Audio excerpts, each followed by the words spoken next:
Kung Diyos, sang-ayon sa iyong kagandahang loob, mga kasalanan ko'y iyong pawiin, ayon din sa iyong pag-ibig sa akin.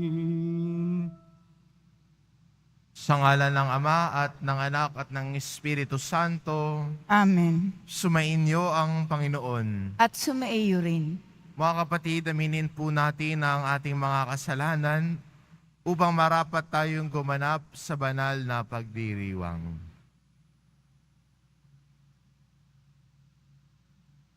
Inaamin ko Sa makapangyarihang Diyos at sa inyo mga kapatid, na lubha akong nagkasala sa isip, sa salita at sa gawa at sa aking pagkukulang. Kaya isinasamo ko sa mahal na Birheng Maria, sa lahat ng mga anghel at mga banal, at sa inyo mga kapatid, na ako'y panalangin sa Panginoong ating Diyos. kaawaan tayo ng makapangyarihan Diyos, patawarin tayo sa ating mga kasalanan, at patnubayan tayo sa buhay na walang hanggan. Amen. Panginoon, kaawaan mo kami. Panginoon, kaawaan mo kami. Kristo, kaawaan mo kami. Kristo, kaawaan mo kami. Panginoon, kaawaan mo kami. Panginoon, kaawaan mo kami. Manalangin tayo. Ama naming makapangyarihan, ikaw ay nagmamagandang loob na sa iyong pagpapala kami mapuspos. Kaya't ihanda mo kaming kamti ng iyong alindog sa langit. Pakundangan sa pagbabagong sa luma na may ugaling ipapalit. Sa pamamagitan ni Hesukristo, kasama ng Espiritu Santo, magpa sa walang hanggan. Amen. Magsiupo po muna ang lahat. Pagbasa mula sa aklat ni Propeta Daniel. Noong mga araw na yon, ang mga tao ay nagkaisang parusahan ng kamatayan si Susana. Dahil dito, malakas at umiiyak na sinabi ni Susana, Diyos na walang hanggan, nalalaman mo po ang lahat ng lihim at nakikita ang lahat ng bagay bago mangyari. Alam mo pong walang katotohanan ang ibinibintang nila sa akin. Hindi ko ginagawa kailanman ang ipinararatang nila sa akin. Bakit ako kailangang mamatay? Dininig ng Diyos ang kanyang dalangin. Nang si Susana ay dinadala na sa pagpapatayan sa kanya, isang binata nagngangalang Daniel ang malakas na tumutol. Ayokong mapabilang sa magbububo ng dugo ng babaeng ito, sabi niya. Tinanong siya ng mga tao, ano ang ibig mong sabihin, binata? Lumapit sa unahan ang binata at nagpatuloy ng pagsasalita. Mga Israelita, hangal ba kayo at hinatulan ninyo ang babaeng ito nang di mo na sinisiyasat at maingat na sinasaliksik ang katotohanan? Kailangang ulitin ang paglilitis. Walang katotohanan ang katibayang inilahad ng dalawang iyan. Nagdudumaling bumalik ang mga tao. Sinabi ng mga pinuno, Daniel, yamang binigyan ka ng Diyos ng karunungan, gaya ng isang matanda. Halika at sumama ka sa amin sa paghatol sa usaping ito. Pagkatapos nagsalita si Daniel, paglayuin ninyo ang dalawang hukom at magkahiwalay ko silang sisiyasatin. Nang mapaglayo na sila, tinawag ni Daniel ang isa at sinabi, matandang walang pinakatandaan. Inilalantad ka ng maraming kasalanang ginawa mo. Hindi makatarungan ang mga hatol na iginagawad mo. Pinarurusahan mo ang walang kasalanan at pinalalaya ang talagang nagkasala. Di ba sinabi ng Diyos, huwag ninyong parurusahan ng kamatayan ang walang sala. Kung talagang nakita mo ang ipinararatang mo sa babaeng ito, sabihin mo sa amin sa ilalim ng anong puno sila nagtatalik ng matutop ninyo. Sumagot siya, sa ilalim ng punong hati. Sinabi ni Daniel, gayon, buhay mo ang kapalit ng iyong sagot, pagkat ibinigay na ng Diyos sa kanyang anghel ang parusa mo at hahatiin ka sa dalawa. Inilayo siya roon at ipinatawag ang kanyang kasama. Paglapit nito, sinabi ni Daniel, ikaw naman anak ni Kanaan, hindi ka tunay na Hudyo. Binihag ng alindog ng babae ang iyong isip at inalipin ng kahalayan ang iyong puso. Alam na namin ngayon ang ginagawa mo sa kababaihan ng Israel. Tinatakot mo sila para pagbigyan ng iyong kahalayan. Subalit narito ang isang babae ng Huda na hindi natakot sa iyong kaimbihan. Sabihin mo, sa ilalim ng anong puno ninyo nakita ang inyong pinagbibintangan? At sumagot ang matanda, sa ilalim ng punong putol. Gayon. Pakli naman ni Daniel, buhay mo ang katumbas ng kasinungalingang ito, pagkat naghihintay na ang anghel ng Diyos upang putulin ka sa pamamagitan ng tabak. Dahil dito, nagsigawan sa tuwa ang lahat na nakasaksi at nagpuri sila sa Diyos, sapagkat inililigtas niya ang mga nagtitiwala sa Kanya. Binalingan nila ang dalawang hukom matapos patunayan ni Daniel na sila'y nagsisinungaling at nanumpa ng di totoo. Hinatulan silang mamatay. Ayon sa kautusan ni Moises, ang nagparatang ng di totoo ay siyang lalapatan ng parusan na katakda sa kasalanan. Ipinaratang niya. Naligtas nga sa kamatayan ng isang taong walang kasalanan. Ang salita ng Diyos. Salamat sa Diyos. Kahit sa daang madilim, Panginoon ko'y kapiling. Kahit sa daang madilim, Panginoon ko'y kapiling. Panginooy aking pastol, hindi ako magkukulang. Ako'y pinahihimlay sa mainam na pastulan at inaakay niya ako sa tahimik na batisan. Binibigyan niya ako niyong bagong kalakasan. Kahit sa daang madilim, Panginoon ko'y kapiling. At sangayon sa pangako na kanyang binitawan. Sa matuwid na landasi, doon ako inaakay. Kahit na ang daang iyo'y tumatahak sa karimlan, hindi ako matatakot pagkat ika'y kaagapay. Ang tungkod mo at pamalo, ang gabay ko at sanggalang. Kahit sa daang madilim, Panginoon ko'y kapiling. Sa harapan ng lingkod mo, ikaw ay may handandulang. Ito iyong ginagawang nakikita ng kaaway. Nalulugod ka sa akin, na ulo ko ay langisan, at pati na ang kalis ko ay iyong pinaaapaw. Kahit sa daang madilim, Panginoon ko'y kapiling. Tunay na ang pag-ibig mo at ang iyong kabutihan. Sa akit tataglayin habang ako'y nabubuhay. Doon ako sa templo mo, lalagi at mananahan. Kahit kahit sa daing madilim, Panginoon ko'y kapiling. Magsitayo po ang lahat.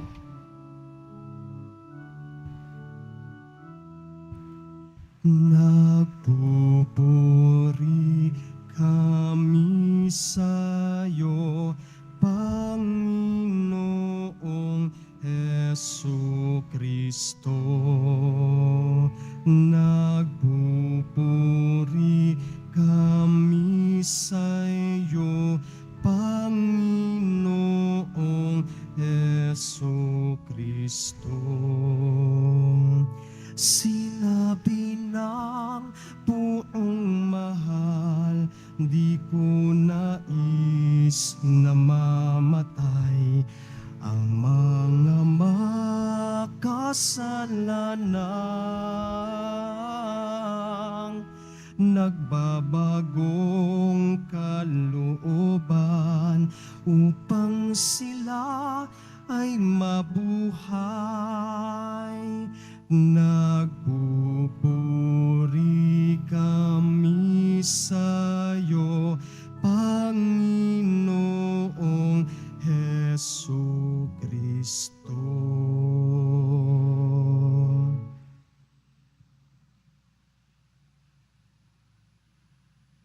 Sumainyo ang Panginoon, At sumaiyo rin. ang mabuting balita ng Panginoon ayon kay San Juan. Papuri sa iyo, Panginoon. Noong panahon iyon, si Jesus ay pumunta sa bundok ng mga olibo. Kinaumagahay, nagbalik siya sa templo.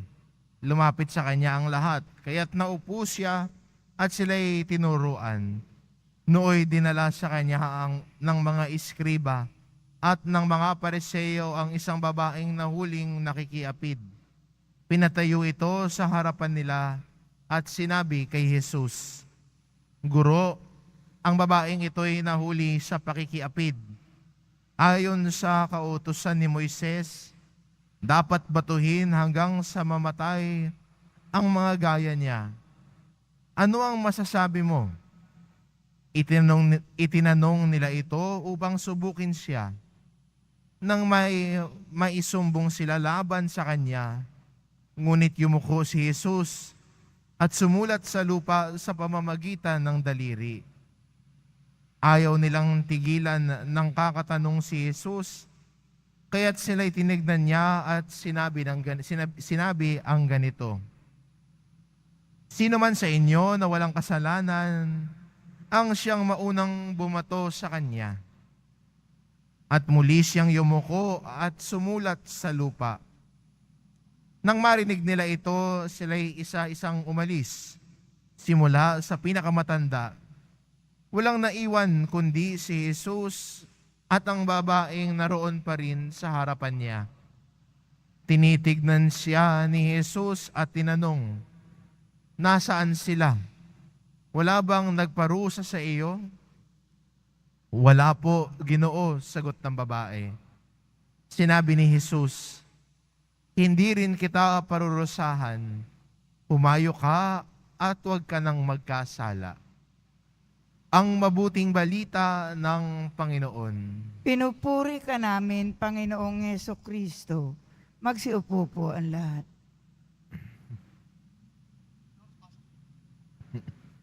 Sa ating unang pagbasa ay magandang balikan ang kwento ni Susana. Sino ho si Susana at ano ang pinag-uusapan sa ating unang pagbasa? Si Susana po ay isang magandang babae at may dalawa hong lalaki nagkaroon ng pagnanasa sa kanya. Pero hindi ho sila makaporma. Kaya ang ginawa ng dalawang lalaki na ito, ang ginawa na lang nila ay ginawa ng kwento si Susana. Kumbaga ginawa ng chismis. Kaya hinarap sa harap ng hukom at sinasabi ang kanilang chismis tungkol kay Susana na siya raw ay nahuling nakikiapid. Pero ang Diyos sa taong matuwid, kahit kailan ay hindi pinababayaan. Kaya dumating si Daniel at pinagtanggol si Susana laban sa dalawang matatandang ito na nagpapakalat ng maling balita o kasiraan tungkol kay Susana. At nung sila'y tinanong, iba-iba na ang sagot nung dalawa. Kaya maganda rin sa atin, alaala at paalala sa atin mga Kristiyano. Hindi ho maganda ang kinahahantungan ng mga tsismoso sa pamayanan. Yung dalawa ho, lalaki ay gumawa ng chismis kay Susana na nagdala kay Susana sa kapahamakan. Pero ang Diyos sa taong matuwid ay hindi niya pinababayaan. Si Susana ay isang babaeng matuwid, may pagmamahal sa Panginoon at ayaw niya magkasala. Kaya ang Diyos ang gumagabay at tumutulong sa kanya. Maganda rin po sa atin bilang Kristiyano ay tularan din ang halimbawa ni Susana sa pagiging isang taong kumakapit sa Diyos at nananalig sa Diyos. Minsan, pag dumarating ang paghihirap sa atin, agad tayong bumibitaw sa Panginoon. Agad tayong sumusuko. Pero sana ang ating pagmamahal sa Diyos ay mas lalong tumingkad at tumibay, lalo na sa panahon ng pagsubok natin. Because God is close to us in our afflictions. God is close to us even in our trials and sufferings. Si Susana, hindi pinabayaan ng Diyos. Ganon din po tayo. Hindi tayo pababayaan ng Diyos kung namumuhay tayong matapat. Hindi tayo pababayaan ng Diyos kung namumuhay tayo ng kalugod-lugod sa kanyang mata. Kaya magandang imbitasyon din sa atin ito bilang Kristiyano na sa patuloy nating paglalakbay sa panahong ito ng Kwaresma ay iayon natin ang ating buhay sa pagiging tapat sa Panginoon. Talikuran ng kasalanan, talikuran ng mga pangit na gawain, at lumakad sa katuwiran ng Panginoon. Lumakad sa grasya ng Panginoon. Iayon ang ating buhay sa Ebanghelyo at hindi tayo pababayaan ng Diyos. Dahil ang Diyos pinagtatanggol at inaalagaan ang taong matuwid. Amen. Magsitayo po ang lahat.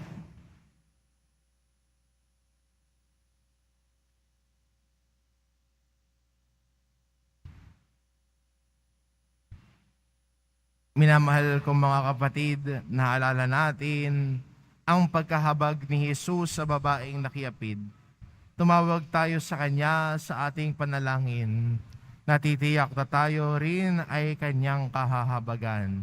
Ang ating itugon, Panginoon, nagtitiwala kami sa iyo. Panginoon, nagtitiwala kami sa iyo. Ang mga napalayo sa Diyos dahil sa kasalanan, naway makaranas ng mapagmahal na habag ng tagapagligtas. Manalangin tayo. Panginoon, nagtitiwala kami sa iyo. Atin nawang iwasan ang paghatol sa iba at sa halip ay tingnan ang ating sariling buhay sa mata ng Diyos. Manalangin tayo. Panginoon, nagtitiwala kami sa iyo. Ang mga may mabibigat na pasaning dala ng kahirapan at alalahanin, naway maunawaan na hindi sila iniwan ng Diyos. Manalangin tayo. Panginoon, nagtitiwala kami sa iyo.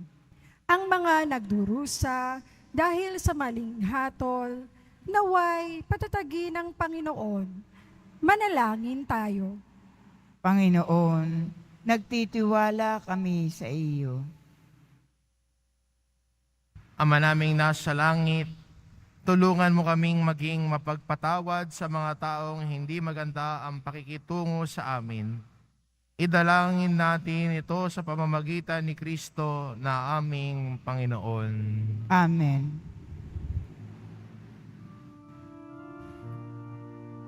Siupo po ang lahat.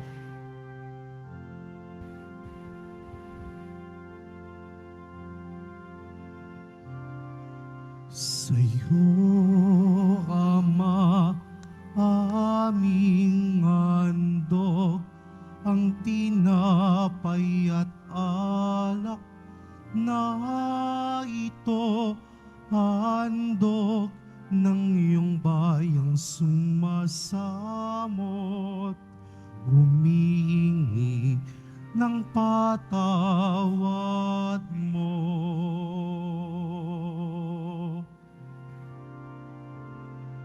Sa'yo, Ama, aming handog, ang tinapay at alak na ito, handog ng iyong bayang sumasamot,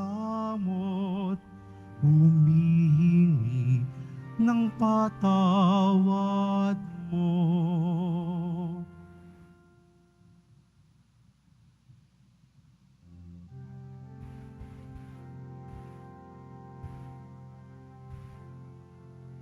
Magsitayo po ang lahat.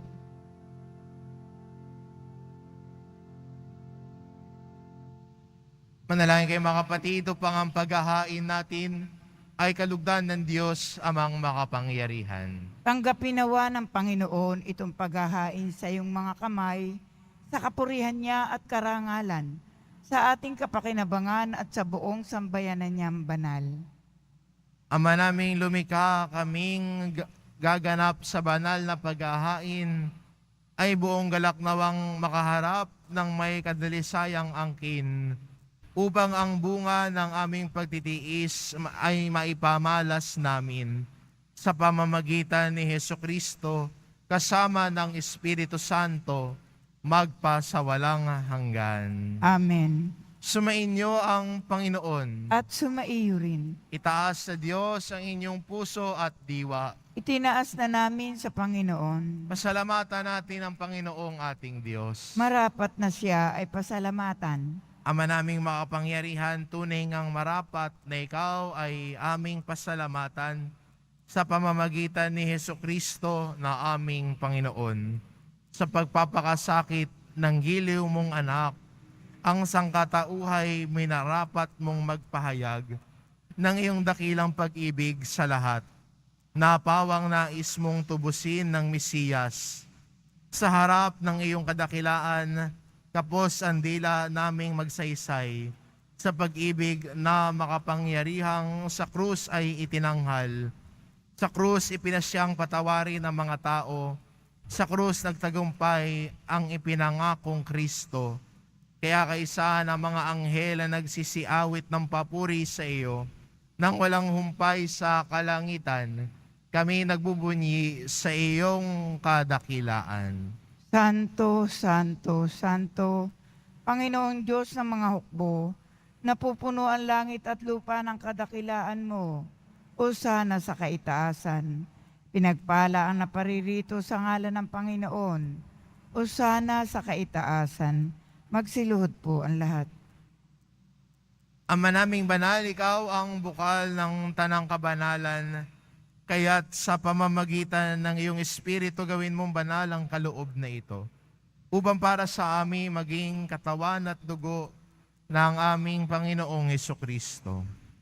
Bago niya pinagtiis ang kusang loob na maging handog, hinawakan niya ang tinapay, pinasalamatan kanya, pinagati-hati niya iyon, iniabot sa kanyang mga alagad at sinabi, "Tanggapin ninyong lahat ito at kanin, ito ang aking katawan, na ihahandog para sa inyo."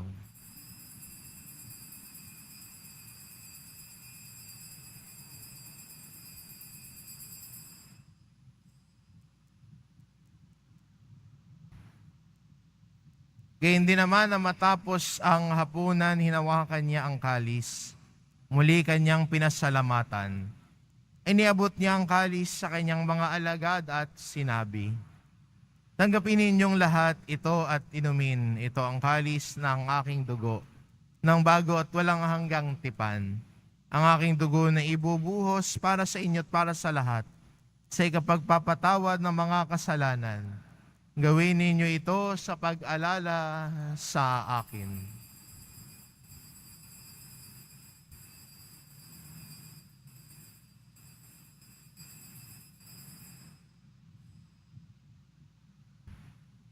Itayo po ang lahat. Ipagbunyi natin ang misteryo ng pananampalataya. Si Kristo'y namatay, si Kristo'y nabuhay, si Kristo'y babalik sa wakas ng panahon. Ama, ginagawa namin ngayon ang pag-alala sa pagkamatay at muling pagkabuhay ng iyong anak. Kaya tinaalay namin sa iyo ang tinapay na nagbibigay buhay at ang kalis na nagkakaloob ng kaligtasan. Kami nagpapasalamat dahil kami yung minarapat na tumayo sa harap mo para maglingkod sa iyo. Isinasamo namin kaming magsasalo-salo sa katawan at dugo ni Kristo ay mabuklod sa pagkakaisa sa pamamagitan ng Espiritu Santo. Amalingapin mo ang iyong simbahang laganap sa buong daigdig. Puspusin mo kami sa pag-ibig, kaisa ni Francisco na aming Papa at ni Jose na aming Obispo at ng Tanang Kaparian. Alalahanin mo rin ang mga kapatid naming nahimlay na may pag-asang sila'y muling mabubuhay, gayon din ang lahat ng mga pumanaw. Kaawaan mo sila at patuloyin sa iyong kaliwanagan. Kaawaan mo at pagindapatin kaming lahat na makasalo sa iyong buhay na walang wakas. Kaisa ng mahal na Birheng Maria na ina ng Diyos, ng kabiyak ng puso niyang si San Jose, kaisa ng mga apostol at ng lahat ng mga banal na namuhay dito sa daigdig ng kalugod-lugod sa iyo, maipagdiwang nawa namin ang pagpupuri sa ikararangal mo sa pamamagitan ng iyong anak na aming Panginoong Hesu Kristo. Sa pamamagitan ni Kristo, kasama niya at sa Kanya, ang lahat ng parangal at papuri ay sa iyo, Diyos amang makapangyarihan, kasama ng Espiritu Santo, magpa sa walang hanggan. Amen. Sa tagubilin ng mga nakagagaling na utos at turo ni Jesus na Panginoon natin at Diyos, ipahayag po natin ng lakas loob. Ama namin, sumasalangit ka, sambahin ang ngalan mo, mapasa amin ang kaharian mo, sundin ang loob mo, dito sa lupa para nang sa langit. Bigyan mo kami ngayon ng aming kakanin sa araw-araw, at patawarin mo kami sa aming mga sala, para ng pagpapatawad namin sa nagkakasala sa amin. At huwag mo kaming ipahintulot sa tukso, at iadya mo kami sa lahat ng masama. Hinihiling namin kami adya sa lahat ng masama, pagkalooban ng kapayapaan araw-araw, iligtas sa kasalanan at ilayo sa lahat ng kapahamakan. Samantalang aming pinananabikan ang dakilang araw ng pagpapahayag ng tagapagligtas naming si Hesu Kristo. Sapagkat iyo ang kaharian at ang kapangyarihan at ang kapurihan magpakailanman. Amen. Panginoong Jesucristo, sinabi mo sa iyong mga apostol, kapayapaan ang iniiwan ko sa inyo, ang aking kapayapaan ang ibinibigay ko sa inyo. Tunghayan mo ang aming pananampalataya at huwag ang aming pagkakasala. Pagkalooban mo kami ng kapayapaan at pagkakaisa, ayon sa iyong kalooban, kasama ng Espiritu Santo, magpasawalang hanggan. Amen. Ang kapayapaan ng Panginoon ay laging sumainyo. At sumaiyo rin. Magbigayan kayo ng kapayapaan sa isa't isa.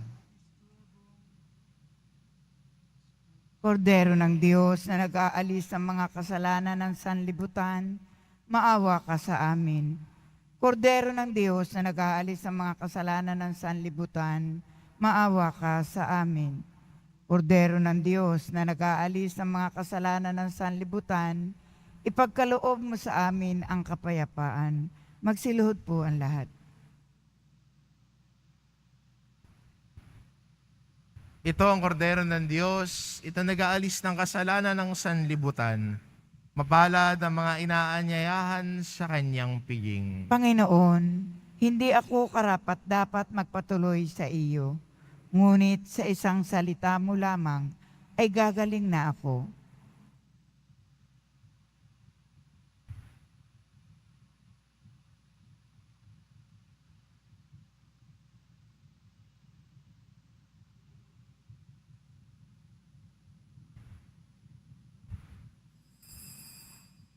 Para sa lahat ng tatanggap ng banal na komunyon, sasagot po tayo ng amen. Pagkasabi ng pari o ng lay minister ng katawan ni Kristo, at isubo agad sa bibig bago umalis sa harapan ng pari o ng lay minister. Sumunod po tayo.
Tayo, Ama naming mapagmahal, kaming pinapakinabang mo sa piging ng iyong pagpapala ay pamalagi inawan itong walang hilig na masama at sa gayoy maliksi naming masundan ang yapak ng halimbawa ni Jesucristo ang aming tagapamagitan kasama ng Espiritu Santo magpa sa walang hanggan. Amen. Sumainyo ang Panginoon. At sumaiyo rin. Mahal na pong Jesus Nazareno, inihayag mo sa pamamagitan ng krus ang walang maliw na pag-ibig ng Diyos sa sangkatauhan. Pakinggan mo ang kahilingan ng iyong angkan na nagsusumamo sa iyo. Makamtanawa nila ang iyong katugunan at tanggapin ang kasagutan na may utang na loob na tinatanaw. Basbasan din po ninyo ang mga may dala-dala nilang imahin at dasalan sa pamamagitan ng bendisyon na ito, naway maalala nila ang mga pangako nila noon sa binyag, na ikaw ang kanilang iibigin at paglilingkuran bilang Panginoon magpa sa walang hanggan. Amen. At pagpalain kayo ng ating mapagmahal na Diyos, ang Ama at ang Anak at ng Espiritu Santo. Amen. Umayo kayo, taglay ang kapayapaan ng poong Jesus Nazareno. Salamat sa Diyos.